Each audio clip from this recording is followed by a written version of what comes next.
Balloon atrial septostomy was first described by Dr. William Rashkind and his colleague, Dr. William Miller, from the Catheterization Laboratory of Children's Hospital of Philadelphia.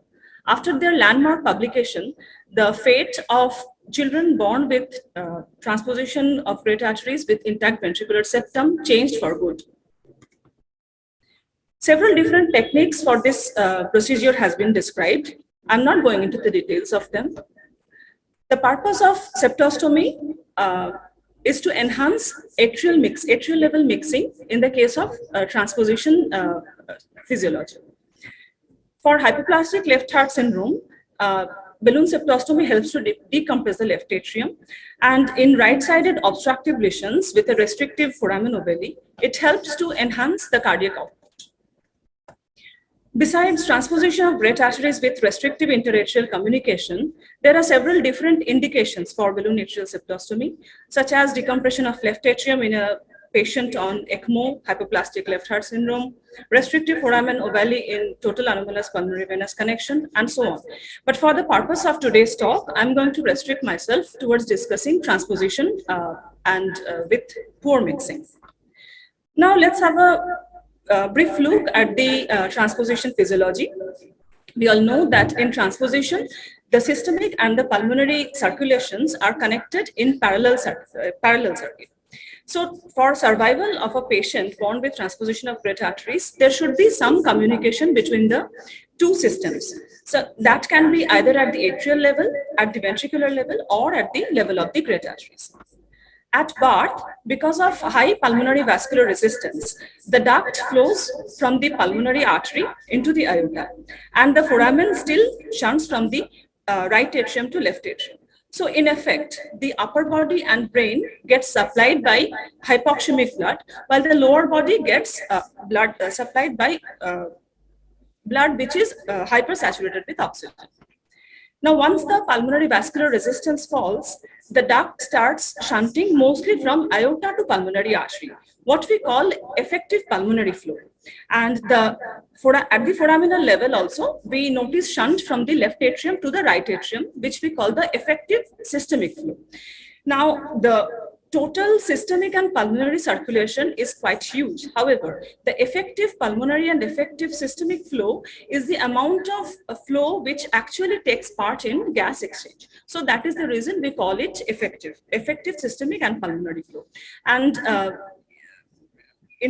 theoretically, effective pulmonary flow should match the effective systemic flow. Now, if there is an if the atrial gap is restricting, there will be inadequate mixing, and which leads to hypoxia. Systemic saturation in transposition babies depends on few factors, such as amount of mixing at the level of the atrial septal defect, presence and size of the ductus and VSD, amount of pulmonary blood flow, pulmonary vascular resistance, and systemic vascular resistance. Now, in the present day clinical practice, the indication of BAS is quite stringently defined. We do balloon septostomy in babies who show persistent desaturation on pulse oximetry despite adequate prostaglandin therapy, or when we demonstrate a restrictive foramen ovale on echo, or when there is both conditions are present.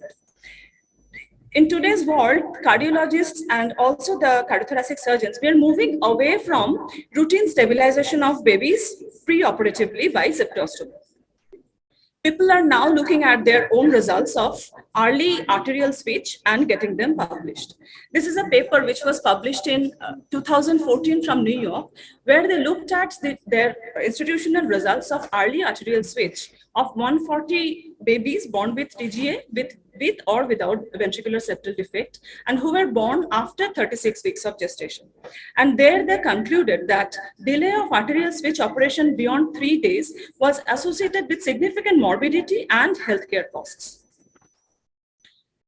This is another interesting paper published in 2012 from Russia, which showed that arterial switch operation within first 24 hours of life gave very good result. So here, within a span of 6 years period, the total there were total 44 neonates who underwent arterial switch operation with restrictive foramen.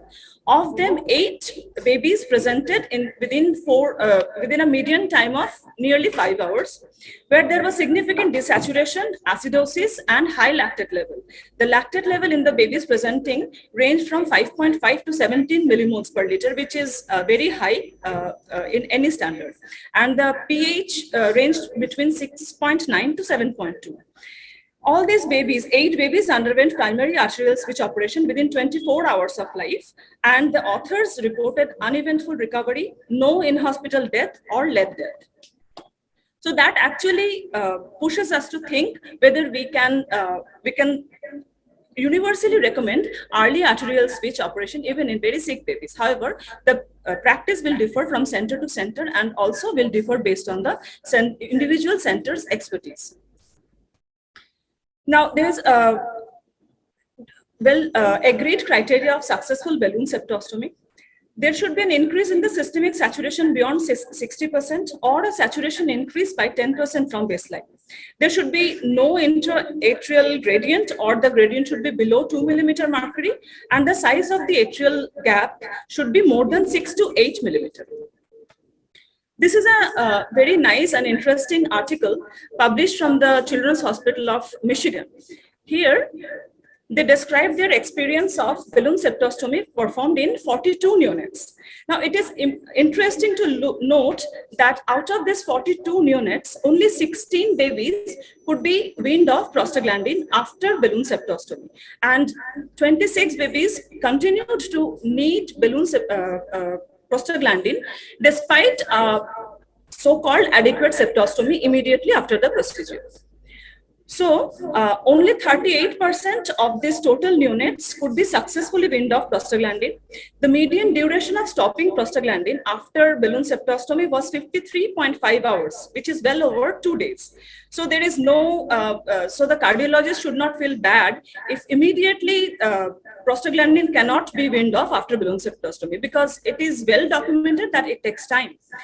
Both the groups, for the purpose of this study, the neonates who underwent balloon septostomy were grouped under successful balloon septostomy, who could be weaned successfully off prostaglandin after septostomy, and unsuccessful balloon septostomy, where prostaglandin infusion needed to be continued till the babies could have the definitive surgery. So in the immediate post-procedure period, both groups had comparable improvement in the saturations. This is the chart from this paper. They showed that the babies who had successful balloon septostomy, in addition to atrial level shunt and ductal level shunt, most of these babies had small to moderate shunt at the ventricular septal level. So this is interesting to note. So the authors concluded that having a ventricular septal defect along with atrial level shunt is favorable for discontinuation of prostaglandin E1 after septostomy. And in this study, duration of prostaglandin E1 positively correlated with longer ventilation and postoperative length of stay. This is another interesting paper to read. This was published in Pediatric Cardiology in 2009. Here, 26 infants with TGA and intact ventricular septum underwent septostomy. 14 of these 26 infants needed, that is 57% of the total cohort, needed restarting of prostaglandin, which is quite a high number. Of these 14 infants who needed restarting of prostaglandin, 5 infants had echo before they were restarted on prostaglandin, and all the 5 echoes demonstrated widely patent ductus. So it is not only just restrictive ductus that is responsible for low saturation after septostomy. So in this study, the authors grouped their cohort in 4 groups. Group 1 was babies who never needed prostaglandin at any time. Group 2, babies who needed prostaglandin before but not after septostomy. Group 3, who needed both before and after septostomy. And group 4, where prostaglandin was needed only after septostomy. So this is another interesting chart from this paper where we will note the red box shows that the group 2 and group 3 were directly compared, and between these two groups there was no difference in terms of average pre-septostomy saturation and the number of babies having ductus before septostomy. Another important point and interesting to note also that between these two groups, the atrial gap size was similar and the average saturation immediately after septostomy was also similar. The babies who needed the prostaglandin after septostomy had lower saturation at the time of arterial switch. So the authors observed that the atrial septum recoils after septostomy that could cause restricted atrial level mixing even after a successful procedure. And prostaglandin maintains a ductal patency, and on top of that, its primary effect could be dilatation of the pulmonary veins. And use of prostaglandin, like the previous study, here also the authors observed that use of prostaglandin after septostomy led to prolonged ventilation and postoperative length of stay. Now, this brings our attention to the point that after septostomy, the size of the atrial gap does not positively correlate with the post-procedure saturation. This paper, which is recently published in World Journal of Pediatric Surgery, that also supports the same theory. And here, 25 newborns underwent atrial septostomy, and the authors concluded that there was no correlation observed between the size of the atrial gap created by septostomy and post-procedure oxygen saturation in all 25 neonates with TGA intact ventricular septum.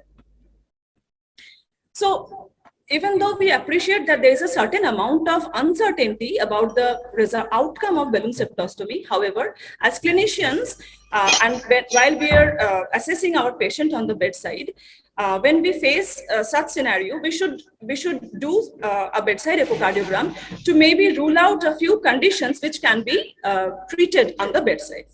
Echocardiogram should be done to rule out inadequate size of the hole, inadequate pulmonary blood flow, which could be because restrictive ductus, which can be dealt by increasing the prostaglandin infusion, subpulmonary obstruction, which could limit pulmonary blood flow. Now, this is a situation which should be addressed surgically, or there could be persistent pulmonary hypertension, which will be demonstrated by a persistently right to left shunting ductus. That is, duct which will flow from pulmonary artery to the aorta.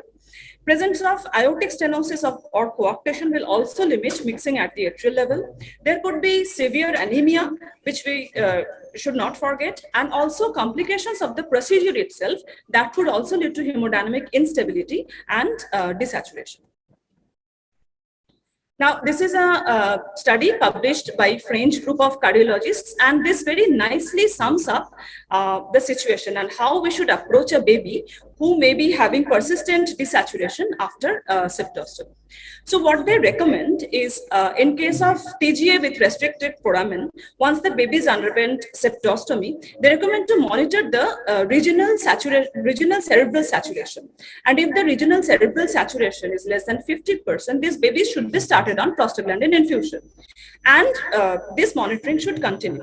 Even with prostaglandin infusion, if the cerebral saturation remains less than 50%, then these babies should be taken up for early arterial switch.